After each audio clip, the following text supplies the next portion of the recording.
Have you ever felt that sudden, almost violent attraction to someone you had only just met? That feeling that beyond words, beyond appearances, an immense force is pushing you towards each other. This is not chance. It is not magic. It is the silent, implacable logic of your unconscious mind setting itself in motion. Your unconscious, far wiser than your conscious mind, knows precisely what experiences, what encounters you need to become complete. It is an invisible force, woven by your joys, your sorrows, your most secret hopes, everything that has been left in the shadows throughout your existence. Every interaction, every look exchanged even before you knew each other, prepared this moment. Your soul recognized a catalyst for its own evolution. Jungian psychology teaches us that we don't fall in love by accident. We are guided towards the souls who hold the keys to our own inner prisons, even if we don't yet know we are locked up. It is a dance orchestrated behind the scenes of our consciousness, an invitation to become who we truly are. At the heart of this unconscious logic lies an image you have carried within you forever. Carl Jung called it the anima, if you are a man, or the animus, if you are a woman. It is a psychic imprint, a distillation of all the formative experiences of the feminine or masculine that you have known. Think of the influence of your mother, your father, the heroic figures from your childhood tales, the characters who fascinated you.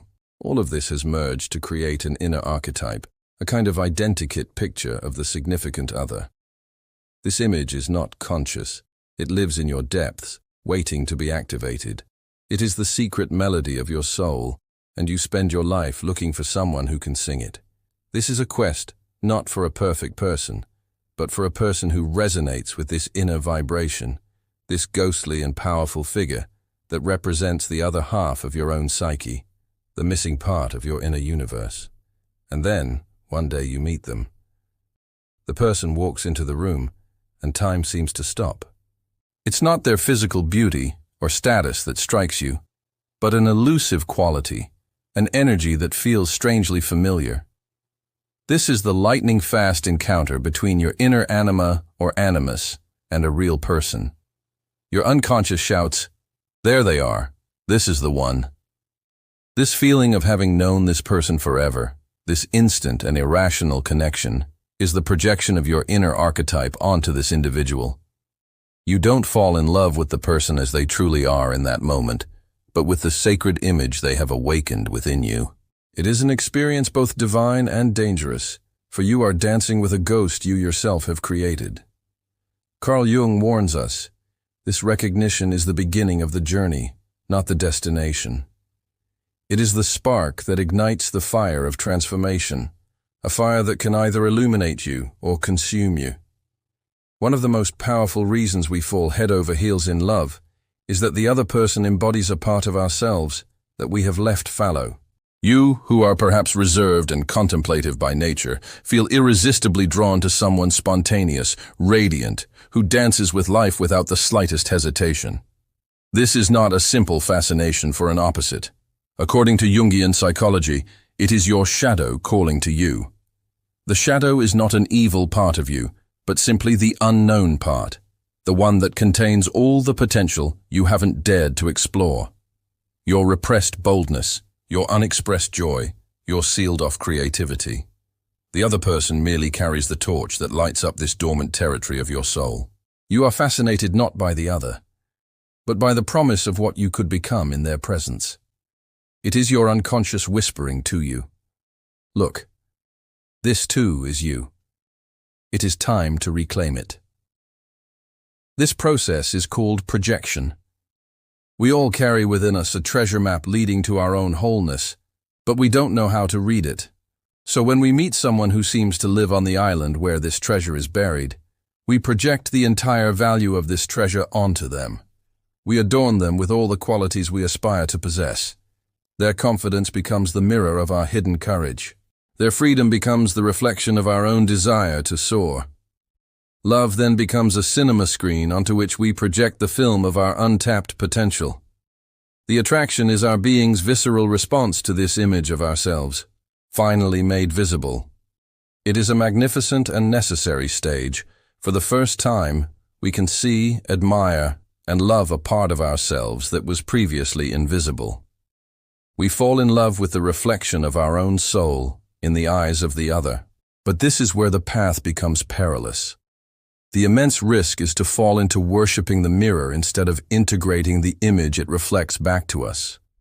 You begin to believe that this light, this strength, this joy belong to the other, and that you can only access them through them. A subtle but powerful dependence sets in. You need the other to feel alive, complete. But no human being can carry the weight of such a projection indefinitely. The day the mirror cracks, when the real person appears with their own flaws, their own shadows, and their own needs, the illusion shatters.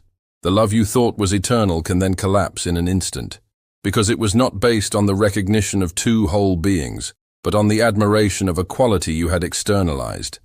The goal is not to adore the one who carries the light, but to use them as a guide to ignite your own flame. Sometimes the dynamic reverses. It is not you who projects, but you who become the screen. You meet someone, and you feel an almost instant adoration from them, a fascination that seems disproportionate to what you have revealed about yourself. This person looks at you with an intensity that unnerves you. They seem to understand you on a level no one ever has. The truth, however unsettling, is that this person likely doesn't see you at all. You have, through a gesture, a word, or simply your mere presence, activated within them an unconscious image of phenomenal power. Their anima, or animus. You have become the perfect hook on which they have hung the cloak of their deepest fantasies. They don't fall in love with you, but with the archetype you have awakened within them. It is a dizzying experience, as you are flooded with an affection and passion that are, in reality, not meant for you. Living at the heart of someone else's projection is a gilded cage. At first, it's exhilarating. Being the object of such desire, such idealization, can mend old narcissistic wounds. You finally feel seen, finally desired in your purest essence. But gradually, a discomfort sets in. You realize you are walking on eggshells, playing a role without knowing the script. Every time you deviate from the perfect image they have of you, you sense their disappointment, their anxiety. You have become the main actor in a play written by their unconscious. The love they have for you is conditional on your ability to remain that fantasy. There is immense loneliness in being loved for an idealized version of yourself, because your true being, with its doubts, flaws, and complexity, remains in the shadows, invisible and hungry for genuine connection. The collapse is inevitable, and it is often cataclysmic. The day you can no longer, or no longer want to, wear the mask of fantasy, the projection breaks. The day your humanity, a bad mood, a mistake, a personal need, shines through too crudely, the other person's dream tears apart. And their reaction is rarely understanding. It is often rage, betrayal, accusation. "You are not who I thought you were," they exclaim, and they are right. You never were. The intense passion then turns into an equally intense rejection. This is why so many relationships that begin like fairy tales end on battlefields. They were not built on the solid ground of mutual reality, but on the shifting sands of a unilateral illusion. The fall is not the end of love. It is the brutal end of the fantasy. Facing these patterns, the chaos of shattered projections, it is easy to sink into cynicism, to believe that love is just a cruel illusion. But for Carl Jung, and for the wisest part of your soul, none of this is a failure. Projection is not a judgment error. It is the first, essential, and inevitable step of our growth. It is the language of the unconscious. It cannot speak to you in words, so it makes you fall in love. It shows you through the mirror of another being, the parts of yourself that you must reclaim, your courage, your joy, your shadow side. Romantic relationship then becomes an alchemical crucible. The passion, the conflicts, the pain of separation. All of this is just the fire needed to purify the lead of your illusions and reveal the gold of your true self. Every love story is a sacred invitation to an inner journey, a pilgrimage to your own center. Every person you fall in love with, and especially every person who breaks your heart, is a master in disguise. They are a catalyst sent by your soul to accelerate your evolution. The searing pain you feel when the illusion dissipates is the signal of an awakening. It forces you to ask the only question that truly matters. What did this person represent for me that I must now find within myself? It is at this precise moment that the journey leaves the other and returns to you. The relationship has fulfilled its sacred function. It showed you the map, and now it is up to you to make the journey. You then understand that these encounters have stolen nothing from you. On the contrary, they have left you with an invaluable gift, the knowledge of a hidden part of yourself, waiting to be integrated and loved by you, and by you alone. Some of these encounters, which change the course of your life, seem to defy all logic. They are so improbable, so perfectly synchronized with a crisis or an inner transition, that they cannot be called coincidences. Carl Jung called this synchronicity. They are bridges built between your inner world and the outer world, coincidences charged with meaning. The appearance of that specific person at that specific moment is never a mistake. It is proof that a profound change has already begun within you. Your psyche, ready for a new level of consciousness, has attracted the exact experience it needed to move forward. These events, even the most painful, are winks from the universe, confirmations that your path, however solitary it may seem, is observed, guided, and deeply meaningful. So, if you have recognized your journey in these words, understand this.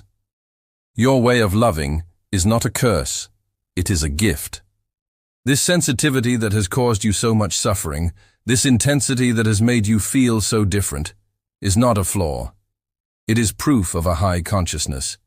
It is a sign that you are not engaged in a simple romantic quest, but in the most sacred process there is, the journey of individuation, the quest to become self. Every relationship, every broken heart, was not a failure, but a perfectly orchestrated lesson, an initiation that brings you closer to your own truth, your own light. You are not fleeing love. You are diving so deeply into it that you are touching its transformative essence. If this message has resonated in the depths of your being, comment below with this affirmation: "Thank you to every love that brought me back to myself." Subscribe so we can continue this journey together. This is not just a YouTube channel. It is a gathering place for souls seeking understanding, so share this video with someone who may feel alone on this path. Never try to love less strongly again. Do not dim your light simply because it blinds those who live in the shadows. Your path is more demanding because your destination is higher. Honor every encounter, thank every mirror, even the broken ones. They have only revealed fragments of your own splendor. Your true love story is not with another person, but with the whole, powerful, and complete being you are becoming.